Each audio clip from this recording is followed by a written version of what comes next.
The Outdoor Chums on the Gulf, or Rescuing the Lost Balloonists, by Captain Quincy Allen. Chapter 4. Jerry Meets Trouble Halfway. Ain't she a beauty, though? Finest thing ever put in the water, and to think we're going to live aboard for nearly 2 weeks. It's the greatest luck ever, observed Will.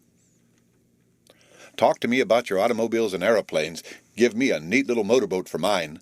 I wouldn't change places with King George just now. Frank said nothing, but the smile on his face was a satisfied one. Indeed, it could not well be otherwise. Any boy who loved camping and cruising as much as he did must have been thrilled at the prospect of running that jaunty little craft for a spell, navigating new waterways, and making discoveries constantly such as are calculated to please the hearts of hunters and water dogs in general. The motorboat was one of the most modern make. It had an automobile hood for the front, and this could be so extended that the entire boat was shielded. On the other hand, on sunny days, it could be pushed back, allowing of perfect freedom. The journey south had been effected without any accident. They were now stopping at a little hotel in this town on the river where the railroad crossed. It was a section of northern Florida. The great and mysterious Gulf of Mexico, they knew, lay not a far stretch away toward the south. Indeed, Jerry had declared that he could already smell salt water, though his chums laughed at him and declared that it was more likely the odor of the mud along the bank of the narrow but deep stream down which they expected to cruise shortly. "All the same, I'll be mighty glad to set eyes on that same Gulf," said Jerry. "I've always wanted to see it, ever since I read about the doings of those old filibusters who used to lie in wait and seize the treasure ships going home from the Spanish Main." "Listen to him, will you?" broke out Bluff, laughing. "Honest now, I believe he expects to run across a few of those old fossil pirates, Blackbeard, Captain Kidd, and their kind." "Well, hardly, but it may be we'll meet up with a few up-to-date pirates before we get through. Chaps who can charge 10 prices for something you just feel you must have. The times are out of joint, boys. Things have changed a little, that's all, but the world is just as full of human sharks as ever," argued Jerry. "I guess Jerry's right, fellows, and when that gaunt landlord of the inn presents his little bill, perhaps you'll say that the Buccaneer came sooner than you expected. Besides, who can say what lies before us? There are many swamps to be passed through, I'm told, and they say that more than one fugitive black wanted for some crime lives out in these places. We must keep our eyes open all the time. And depend on it, Frank knows. He's been picking up information right and left ever since we got here," remarked Will, who was, of course, carrying his beloved camera, with which he had taken many splendid pictures of the past exploits of the four chums. "When do we get under way?" asked Bluff, eagerly, as he examined the provisions made for cooking, with a battery of little lamps fashioned to burn kerosene in the shape of gas. Bluff was always interested in all that pertained to the cooking parts of an expedition. "Everything is ready now," remarked Frank. "We'll go back to the inn, all but Will, settle our score, and fetch what few things are left. I've got a rough chart of the river, you know, boys, on which we'll have to depend until we get to the Gulf." "And then?" asked Will. "Oh, the government charts will carry us then the rest of the way. They have everything down, up to several miles offshore, and all the bayous and cuts beside. Come on, Jerry and Bluff, get busy."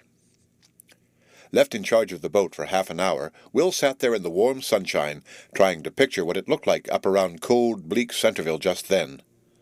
As he fondled his camera, other memories were called up in which it had done its share in the way of perpetuating the exciting events connected with the various outings enjoyed by the four chums. While Will sits thus and lets his mind wander back to other scenes, it may be just as well for us to take a quick survey of these same events so as to understand something of the ties that held these four boys together. They formed the Rod, Gun, and Camera Club, and their first outing had been at the time a storm took part of the academy roof off, allowing a short fall vacation on the part of the scholars. At that time, they had gone into the woods and there encountered a variety of stirring adventures, as set forth in the initial volume of this series called The Outdoor Chums, or The First Tour of the Rod, Gun, and Camera Club. At Thanksgiving time, they planned for another little camping trip over on Wildcat Island, which had quite a bad name on account of the ferocious animals known to exist in its dense thickets, and also because a wild man was said to have been seen there many times. What the four chums saw and did there, and the multitude of remarkable things that came to pass while they were off on this trip, from the robbery on the steamboat to the discovery about the wild man, are told in the second book of the series entitled The Outdoor Chums on the Lake, or Lively Adventures on Wildcat Island. In due time came the summer vacation, and as they had a couple of weeks to be together before going away to seashore or mountains with their parents, the boys arranged to spend this time in the Sunset Mountains that lay 10 miles back of Newtonport, which place was on the west shore of the lake opposite Centerville. The rumor of a ghost that was said to haunt Oak Ridge did much to draw the boys, and it can be readily understood that before they left their camp in the hills, they had succeeded in discovering the astonishing truth about that same spectre. Just how this was done, together with many other thrilling episodes, you will find in the record of the outing as given in the third volume, called The Outdoor Chums in the Forest, or Laying the Ghost of Oak Ridge. By the time Will had run the gamut of these adventures, some of which caused him to shiver while others brought a smile on his face, he heard the voices of his chums drawing near.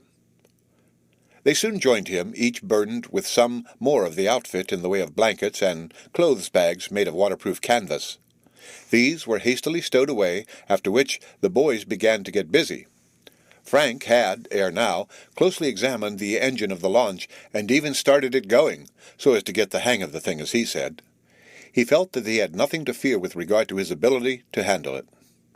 "If anything does happen, we will have to use the push-poles, and in that way float down on the swift current until we get to a town," he said, laughingly, but not one of them had the slightest fear. "All aboard for the Gulf," called Will, as he stood by the rail watching Jerry unwrap the hawser that held the nose of the boat downstream, another securing the stern above. Just as soon as this latter was unfastened, the boat would begin to move with the rapid current, and at that time Frank wanted his engine to be working. "Ready, Frank?" called Jerry from astern. He could cast off there, recovering the rope as they moved along. The engine began to whir.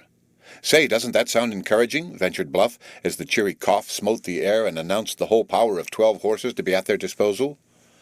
"I only hope she turns out one half as good as she looks," remarked Frank, who believed that the proof of the pudding lay in the eating of it.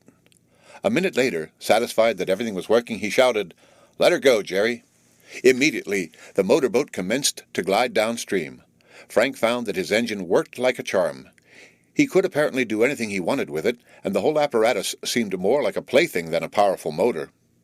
"A good beginning. Hope it keeps up," remarked Bluff.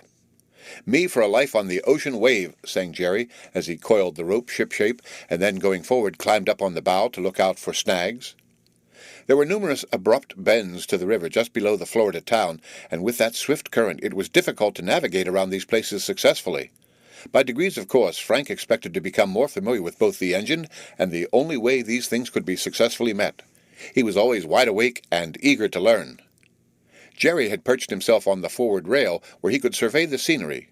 Will had his camera in his hand, and seemed ready to snap off any remarkable picture that presented itself to his vision.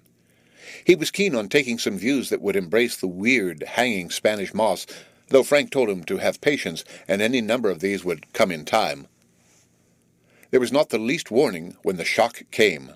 The boat suddenly brought up with a bang on some hidden snag, and as Frank involuntarily shut off the power, he had a rapid view of poor Jerry taking a header over the rail. Immediately after, a tremendous splash announced that he had struck the water all right. Indeed, as he sprawled with hands and legs outstretched, one would have suspected it was a gigantic frog that leaped from the boat into the deep river. The end of Chapter 4.